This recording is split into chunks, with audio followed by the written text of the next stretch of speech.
அடுத்து சார், இப்ப சொல்லுங்க. இந்த மாடர்ன் லைஃப்ல அதிக பிரச்சனையா இருக்கிறதே அல்சர். எந்த கண்டிப்பா. சைடு சின்ன குழந்தைங்கல இருந்து பெரியவங்க வரைக்கும் எல்லாருக்குமே இருக்கிறது. பட் உங்ககிட்ட எல்லா பேஷண்ட்ஸும் வந்துட்டு எந்த சிம்டம்ஸ் சார் அதிகமா சொல்லிட்டு வருவாங்க, இந்த Okay. மாதிரி பெயின் இருக்கு அப்படின்னு? ஓகே.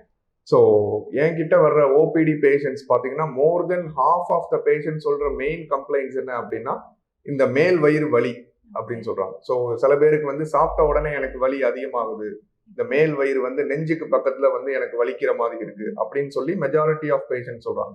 பட் அல்சருக்கு வந்து நிறைய சிம்டம்ஸ் இருக்கு.